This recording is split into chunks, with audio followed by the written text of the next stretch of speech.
If you, like me, have had your head somewhat on a swivel the last 24 to 48 hours with the fire hose of news coming out of the PGA Tour world, then hopefully these next few minutes will help sort things out as I'm joined by my friend Ryan Ballengee from Golf News Net.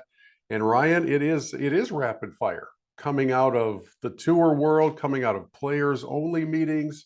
It looks like Tiger and Rory are trying to reinvent Holy Moly on a bigger scale. And money is flying like it's one of those booths in the 1980s radio promotions where they would put somebody in an air-filled phone booth and let them grab whatever cash they could. Hurricane. Yes, exactly. So let me start off our conversation by asking what your first impression is of what has happened. I mean, this is a seemingly a somewhat radical transformation of the PGA Tour in a way that acknowledges what was kind of already there, if that makes sense. That this idea of elevated events and the top players committing to compete in those events on one hand sounds radical and transformational, but in reality, that's how the PGA Tour worked for the last 20 years, where we had the Tiger Tour back in the day when all the events that Tiger played in were the big events and all the other events weren't, more or less. I mean, that's not entirely true, but more or less. But now we've got these 20 guys as assigned by the Player Impact Program. And those 20 guys are basically the remaining superstars of the PGA Tour. And they've all agreed to commit to play in the same, more or less, 17 tournaments, and then sprinkle in another 3 between the FedEx Cup season, so that there are at least about 12.5 times a year we're practically guaranteed to see the top 20 players in the world. Well, that already kind of happens. So there's a codification of that's helpful. The money involved obviously has gone up, but I think that's more of a cementing for these players who consider themselves individual businesses, that they're going to agree to kind of work together in their common interests a little bit more often than maybe they had in the past. And as 125 independent corporations out there, I guess somebody had to sort of try to herd the cats. And I mean, nobody's making any qualms about the fact that LIV motivated these conversations, but the tour has always been run by the players. I'm just not sure the players always understood that. It seemed like, you would hear comments when guys would defect to LIV. You'd hear comments from the geniuses of the world, like Patrick Reed, saying, well, if the tour, and Brooks Koepka, if the tour would just listen to us. And there were a few voices that were pushing back and saying, you do realize you guys, you do make the policies. I'm not sure they did realize that, to be honest with you. It sounded like they were mad at an employer when they were the employer. However, yeah, that's a really interesting way of putting it. Well, I mean, they were in charge. So right. They still are. I mean, the players are still in charge. It's still a 501c6 member-driven organization. So at the end of the day, and I've heard some other players comment about this, to what you're saying, if you want change, then you have to stand up and fight for it, because there are 200 plus people who have PGA Tour status of some kind and more than 150 who have voting rights. So if you want to institute change, you have to organize it. You have to make a case for it, and then you have to get it implemented. And it's not very easy to organize that many people who have different values, who have different goals. And a lot of professional golfers, and I'll give credit to the No Laying Up guys who spoke with Keith Mitchell as a PAC member, Policy Advisory Council member, who said that they don't know the first thing about what they're talking about from a technical standpoint. They don't know what a 501c6 means to them. They don't know what certain changes to the tour's policy might mean for their wallets and their bank accounts. They don't really know. They just know they want something different. And that changes how a lot of guys think about it, just that let someone else do it. So yeah, focus on golf and let someone else do it. Some of those guys remind me of the Seinfeld episode where Kramer's trying to tell Jerry just to write off his damaged stereo, and Jerry goes, I don't even think you know what a write-off is. And he says, I don't have to. They're the ones writing it off. And that's, it seems like maybe Kramer's been advising some of those guys. And I wonder, and I doubt we'll ever know this, but I kind of wonder if over in LIV land, there might be a few regretful mornings on behalf of some of those who who did make the change. And yeah, theoretically, they got big cash in deposits made up front, although I'm not entirely convinced that's happened. And I'm wondering if a couple are having buyer's remorse. I mean, you have to think that some of the players, particularly the younger ones, I mean, let's sort out maybe Sergio and older Well, players. let me take an example for you, because from Michigan was, until last weekend, the reigning U.S. amateur champion, James Pyatt. A wonderful young man. I've had the chance to interview him on a number of occasions, and he took the money and ran. And I don't wish ill on him.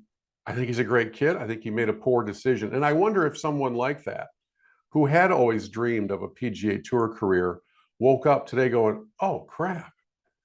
Why couldn't they have done this 3 months ago?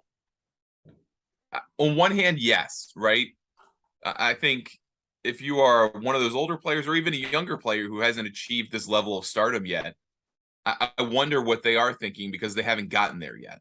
That they wouldn't have been included in this expanded PIP program, which is now 20 players and $100 million instead of 10 players and $50 million. And oh, by the way, they just made that $50 million appear today. It wasn't, it's not for next year. It happened today. So if you're not already in that company, do you feel like you are missing out on a potential opportunity for yourself, which is probably how I would think about it? Or are you thinking, I wasn't in that company anyhow, so I wouldn't have benefited?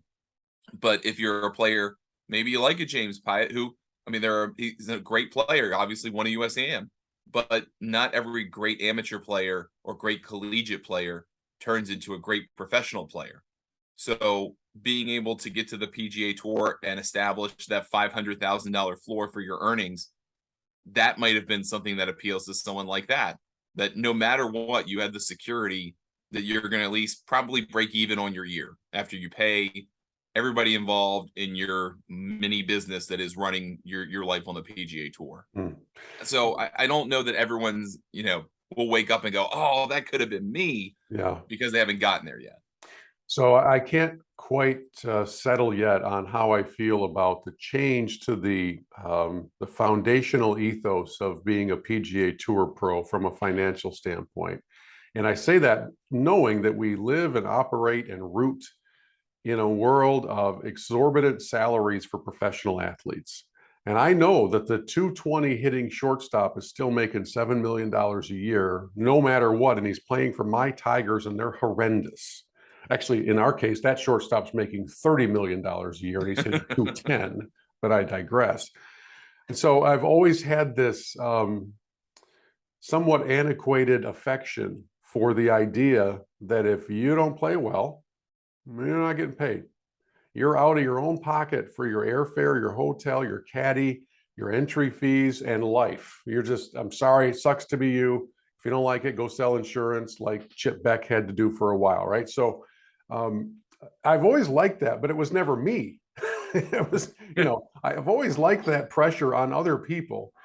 And so when we hear things about the $500,000 up front, you're going to work it off, but at least it's there. You hear things about the stipend of $5,000 for a missed cut to cover your travel and that kind of thing. It makes perfect sense. And for some reason, I took great pleasure in golf not being like all the other sports. Again, I don't even know if that's appropriate or proper, but that's just one of the things that drew me to the professional game. Did that get tarnished in all of this? Maybe in name, but I don't think in actual practice. Because if you go down the PGA Tour money list, you'd have to get into like the 170s before you found a player who didn't earn $500,000 inside the ropes last year or this season. So the PGA Tour, and Jay Monahan mentioned this in his news conference announcing all this stuff, this initiative really only costs them $2 to $3 million a year, which is next to nothing for them. It's really not that much of a commitment. So this is really more for players who maybe get injured or have some kind of catastrophic event in their year.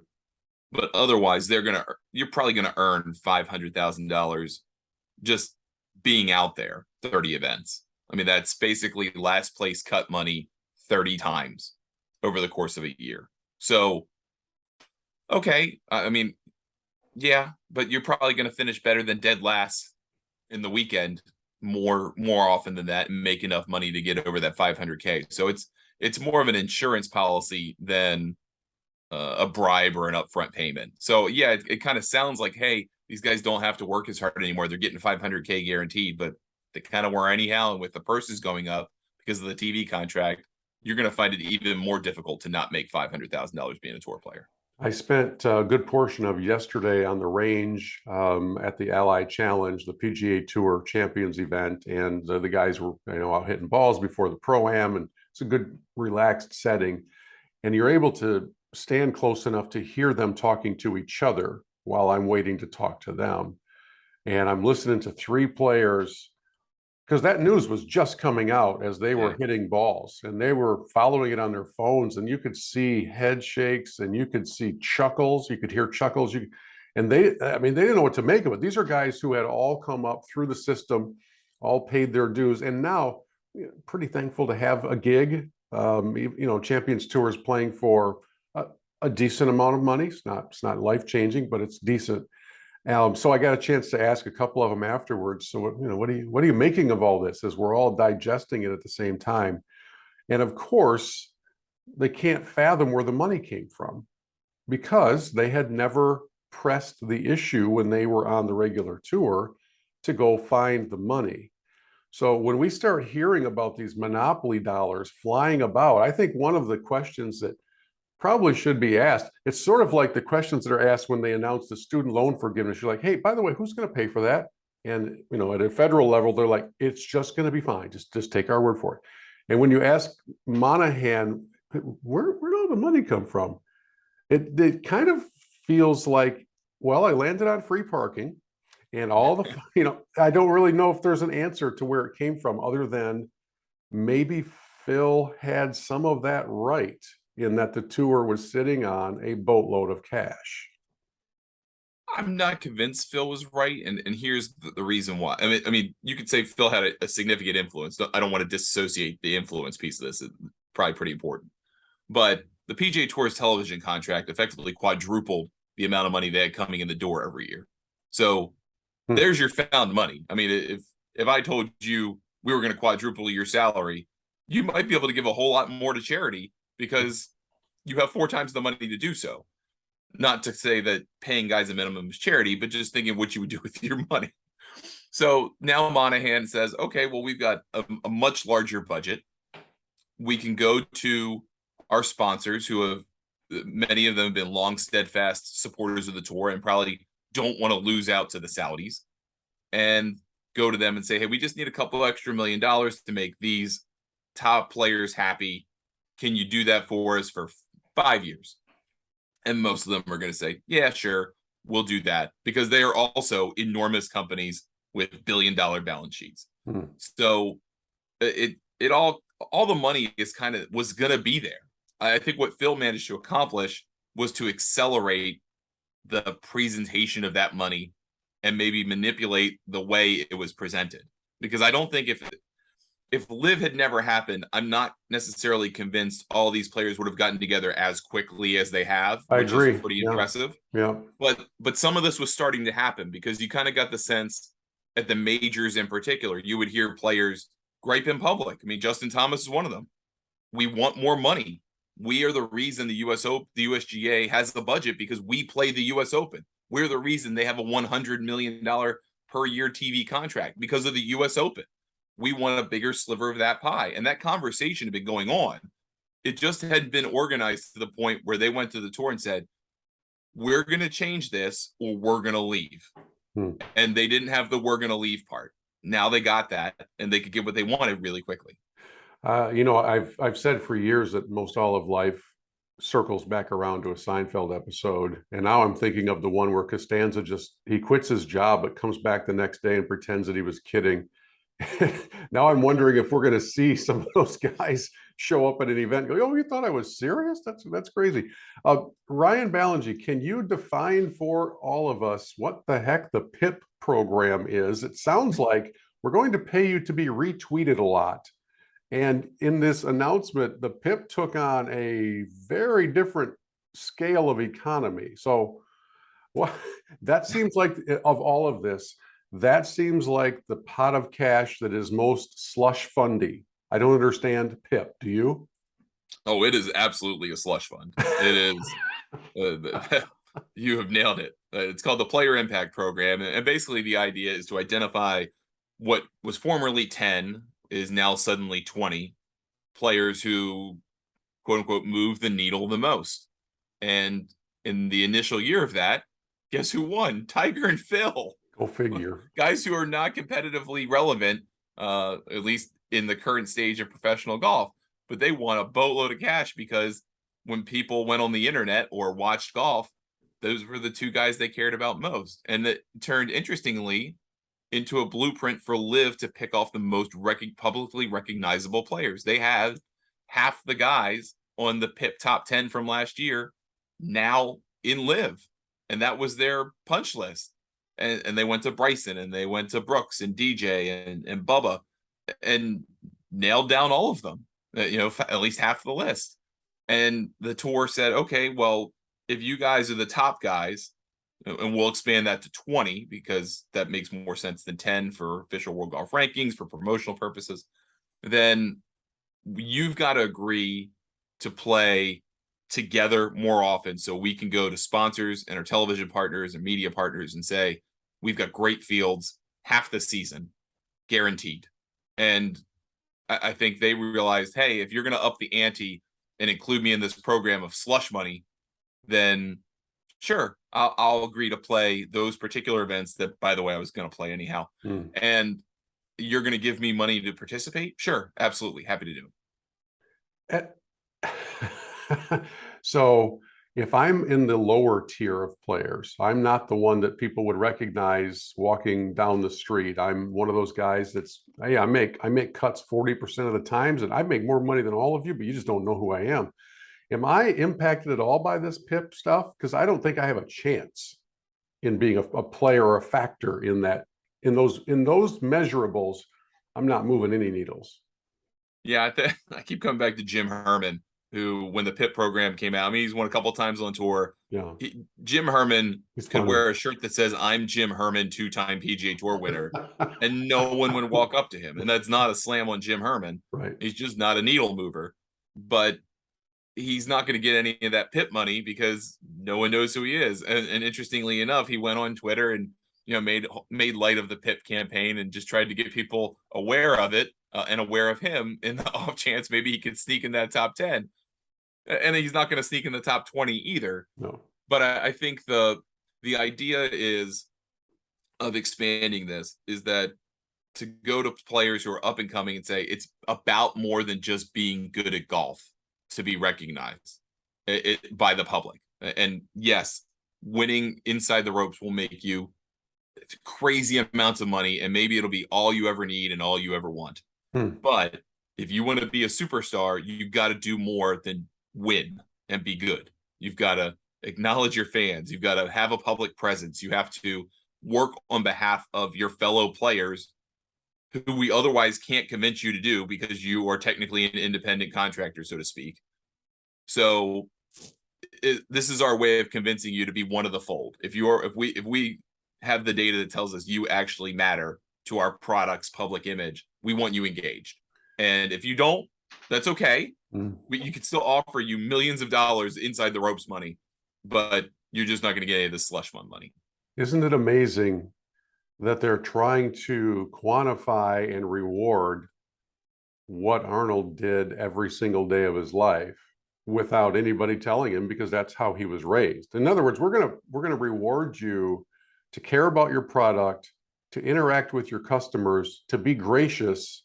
And if you'll do that, here's a couple $1 million. I don't, that part is the most confusing aspect of it all. And there's a lot of confusing aspects to all of this. So we have these events on the calendar currently that wouldn't be in the categories we defined earlier, with the big time events, the elevated events. One of them would be the Rocket Mortgage Classic here in Detroit. So that's a hometown event. So I'll use that as my example. I'm not sure they know yet, so I certainly don't know yet if this is good news or bad news for them. I don't know if there's a rotating approach to elevating tournaments once every 3 or 4 years. This year's event was won by Tony Finau. That's a pretty good winner to have in a field that was decently strong because it was positioned on the calendar for the final push for some FedEx Cup points to get into the playoffs. Now, if it remains in that kind of time of year, then perhaps that takes care of some of the other issues. Although with all of the rule changes, I'm not sure what takes care of what anymore.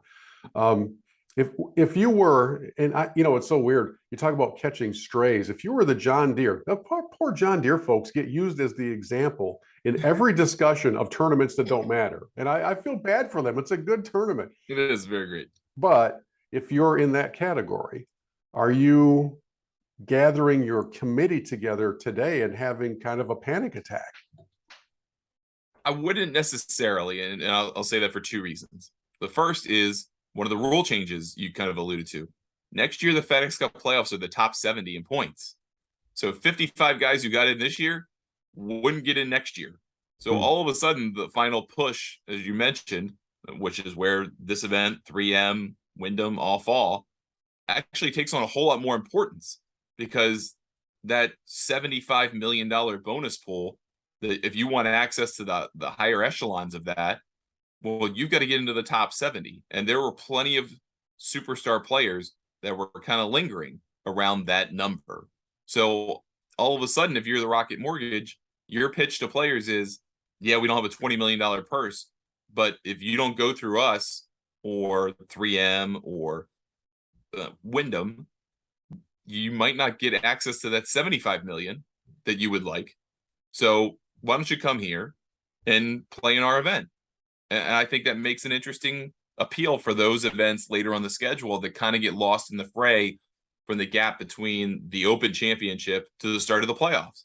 Now you've got a legitimate reason to invite them, because 55 more guys aren't making the playoffs. So I think that's one part of it. The other part of it is kind of reading between the lines, although this hasn't been codified specifically. It kind of sounds like Jay Monahan wants 3 or 4 events on the schedule to be elevated events that rotate. Right. So it's not going to always be the same dozen PGA Tour events plus the majors plus the players. It's going to have implications for the schedule. So some years, and maybe not every sponsor will agree to this, to put up the additional money or whatever for the additional exposure, but there are going to be opportunities for Rocket Mortgage to say, okay, well, we want to be an elevated event this year. We will put up the 20 million. Let's go. And maybe that happens with the Deer. I personally would love that. If the Deer said, we will put up the extra 13, $12 million, whatever it is, the gap to get to 20 million. So we can have the guaranteed 20 most impactful players on the tour. And by the way, probably every other superstar. That would be incredible. I think that would be transformative for the PGA Tour schedule if there are enough sponsors who are willing to do that, because a lot of communities have PGA Tour events, but don't necessarily get the opportunity to have that kind of field. And I kind of wonder, that's a big deal. Yeah, I kind of wonder if the tour might supplement some of that for a small market like Moline, Illinois. They may have to, but I guess that remains to be seen.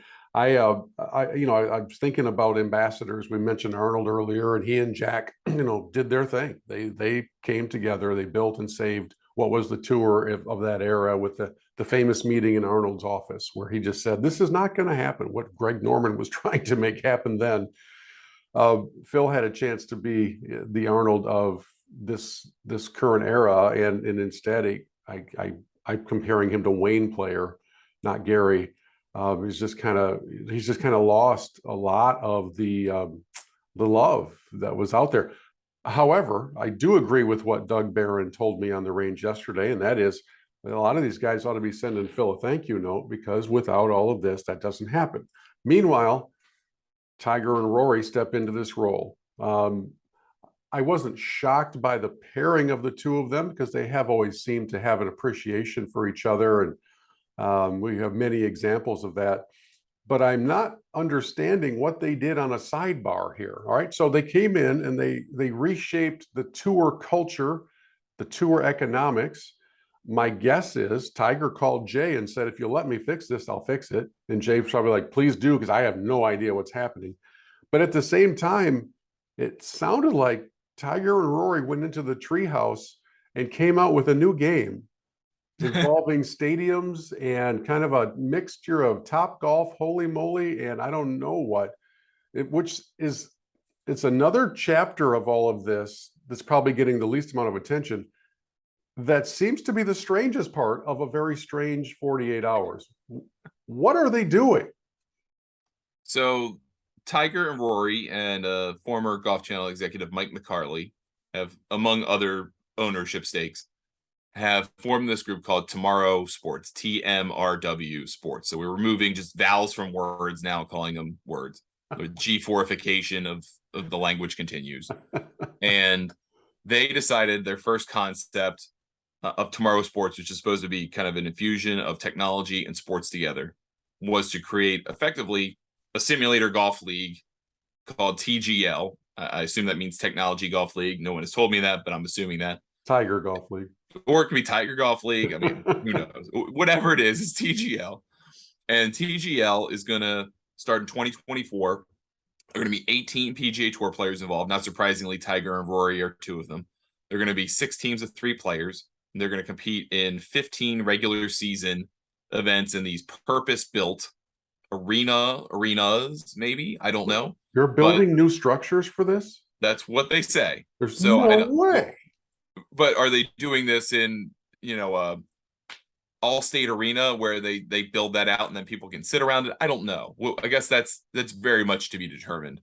But they're going to basically play screen golf live on TV Monday nights for 2 hours. They say it'll be done in 2 hours. And in addition to the actual simulator component, there's going to be what they call a tech-infused short game area. So basically, depending on how the screen golf goes, when it comes time to actually putt and chip and hit sand shots, they'll do it in front of fans on a singular tech-infused green, whatever that actually means. And I've heard of a concept similar to this. It's called Next Links. I don't know if they're involved at all or whether that was kind of an inspiration. Who knows? I guess we'll find out about that in due course. But it sounds like the idea is to get this on TV, have some pretty decent money involved, and hope to draw an audience for golf that maybe would not otherwise be interested in watching 144 guys go hit a white ball around a big field.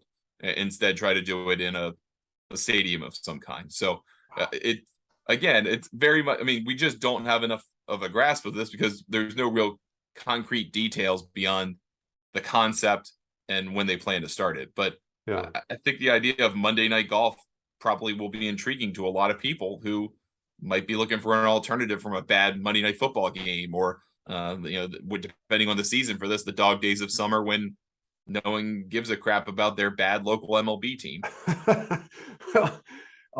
Again, that's the least defined aspect of all the news that we've had dumped on us, but it's very interesting.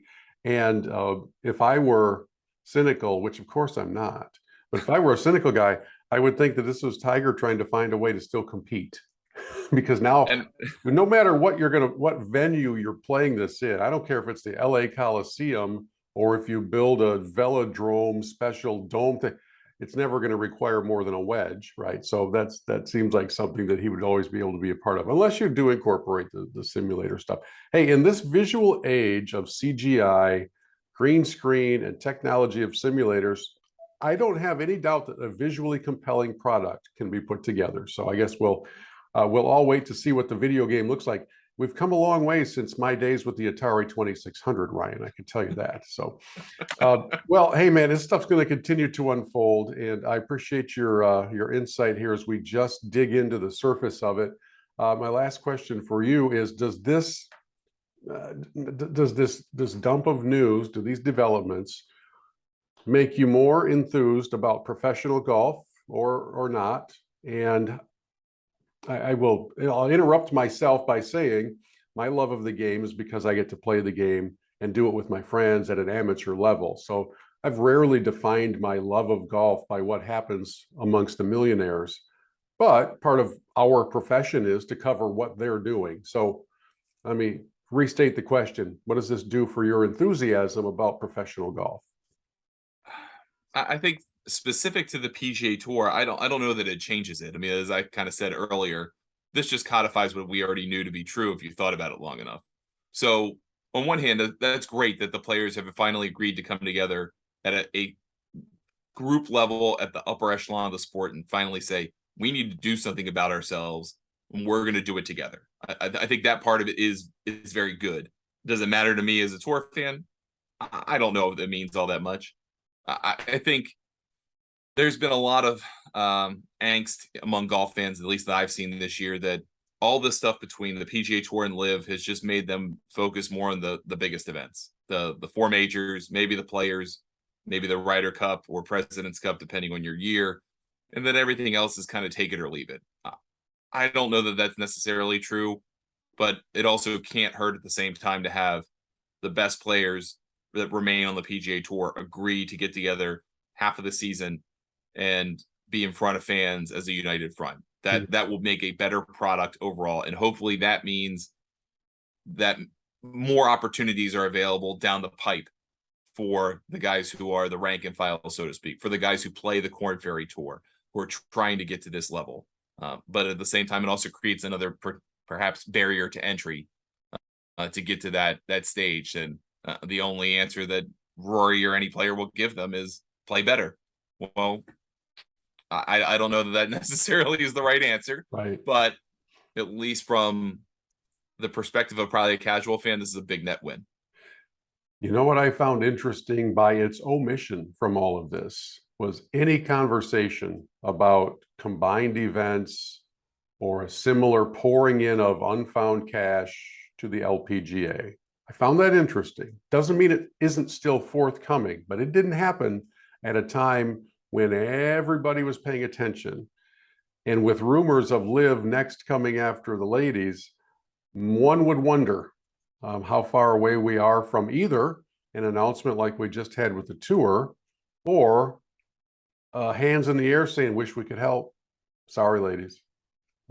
Well, I Yeah. guess maybe a I mean, discussion. between that, the DP World Tour as well. I mean, the strategic alliance. What does this mean for the DP World Tour? Because right now it sounds like another punch in the gut. It doesn't sound like a helping hand unless some of these three events that are rotating, 3 or 4 events that are rotating, turns out to be DP World Tour events.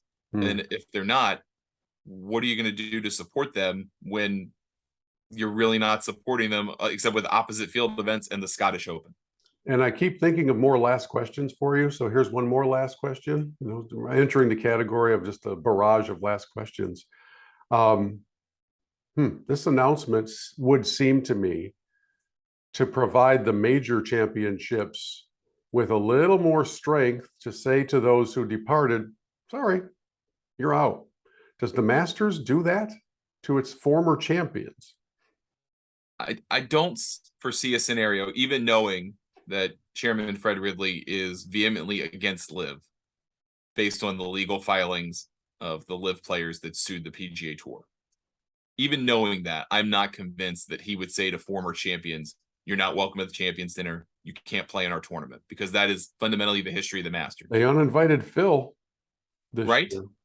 And that's the other hand of evidence. So I guess I think Fred Ridley is probably trying to figure out right now, with all the changes to the official world golf ranking, with all of these guys who went to LIV not getting points, is there a way he can exclude almost all of them except the former Masters champions without having to say anything? And if he can do that, he's probably going to do that. And then he can examine in 2023 how the Masters goes with these former champions that are now playing LIV. And maybe he just kind of says to them privately, you know what, you want to come back here in 2024? Don't play LIV. And he can keep it, he can kind of keep the blood off his hands, so to speak, of engineering a change without it ever seeming like he actually did anything to engineer change. We don't know this answer yet. So the next time you and I connect, I'll ask you this question. Did Greg Norman win? I mean, it's literally. That's a complicated answer. Yes, it is. It's like a personal crusade. It's Don Quixote at the windmills for 4 decades, been trying to do something. And I'm curious to know whether or not he won. And maybe we don't know that yet. Maybe Greg Norman in 1992 won. Greg Norman in 2022, I'm not sure that he does. Yeah, that's a good point. All right, Ryan, we'll leave it there. Thanks, man. Good stuff. Great analysis. And everybody can check out Ryan's thoughts, opinions, and coverage at golfnewsnet.com. And always good stuff coming from your part of the world. If you're ever home, would you ever just be home for a while? This is the first day in several weeks, 3-4 weeks. So, and then I'm leaving again in 2 weeks. So, it's great to be in my own office for once. Feels good to be back in a familiar setting and not somewhere where you have to use a magnetic key to enter. That's for sure. Thanks, bud. Appreciate it. Thank you so much.